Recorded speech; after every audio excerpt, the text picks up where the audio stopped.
what I'd like to do today is have a look at a different type of Eremophila.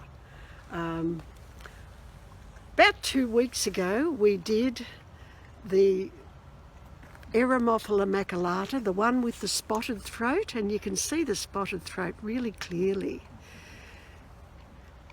Now, that's the bird pollinated one, but Eremophilas have worked out that in some areas that are very dry, very remote, you don't have that many birds. So they've developed an Eremophila that is pollinated by insects. You can see that this one here, the bird one, is long and narrow for the bird. Hold on, I'll just go on the side view there. You can see that Yep. this one is long and narrow for the bird's tongue. Yep. This one here is insect pollinated. So first of all, these two petals don't hang down as long, and they provide a safe landing spot For the insects. for the insects. Yeah. The other thing too that's interesting is insects are very attracted to mauve, white and blue.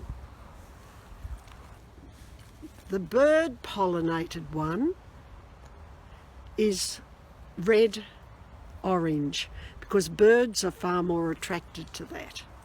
And we've just learnt by a paper done fairly recently by one of the Melbourne universities that birds are better pollinators than insects. So some of the Australian flora have gradually been evolving from purple across to red.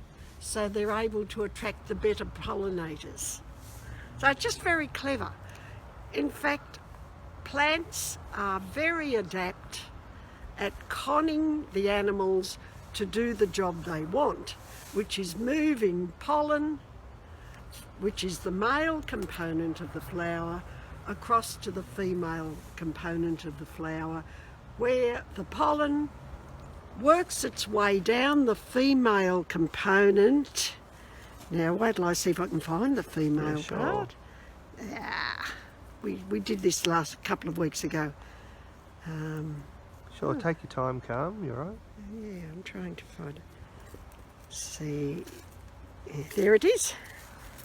That one there will gradually rise up higher than the anthers that hold the pollen, and the pollen has to be moved across to sit at the top of that stigma, where it travels right down into the ovary, where you've got ovules. Are you able to show us where the ovary is on your palm there, Carm, if you put that?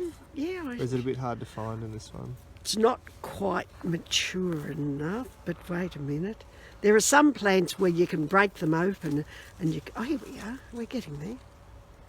Oh, look at the amount of nectar in the bottom of this one.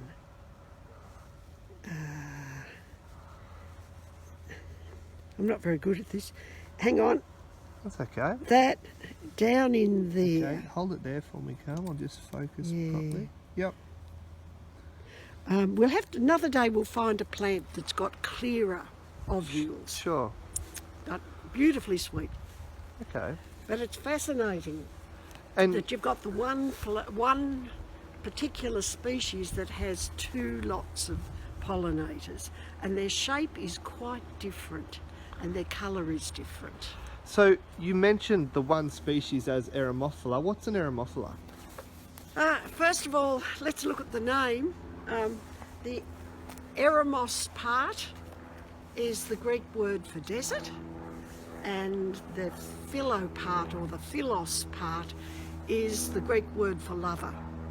So an Eremophila is a desert lover, and because they live Or is it the other way around? Is Eros the love? No. No, okay. Eremos is desert, Okay. and philos is lover. It's a Fantastic. desert lover. And the other thing too is... Shows how much I know, Carm. That's why you're being interviewed, not me. It's quite lovely. Yeah. The other thing about these plants is we didn't find them in nurseries very much until recently. And the main reason was they are quite difficult to germinate, and they've discovered now, because of climate change, that they're ideal plants. But excuse me, that's enough. We're doing a video here, you two. Hey, Gus, that's enough. No more. All right. What's happened is these are ideal for climate change. Okay. Let's come. So to hold on, before we go further. Show you something. Hold on, come. Yes. So the original question is, what is an Eremophilas? So is it a tree, a shrub, It's a a ground cover? ground cover. Come down here. Come down. We'll have to go away from the dogs. Yes, because what we have is, what we want is here. Go away. It can be a ground cover or a shrub. That's a shrub there. Or a tree. Stop that. But I've lost my thought. That's okay. So all right. my question was, you mentioned this word Eremophila, and Eremophilas are adapting with insects and birds. Yes. But my question was, what is an Eremophila? Because a lot of people Yes. won't have even heard of that word before. So Okay. it sounds like they grow in deserts. They can be shrubs or ground covers. Or small trees. And the beauty is they're particularly suitable for gardens now. Now, what they have had to do is graft a lot of them, because our soils on the east coast are much richer, and they also have a lot of clay. So this plant here,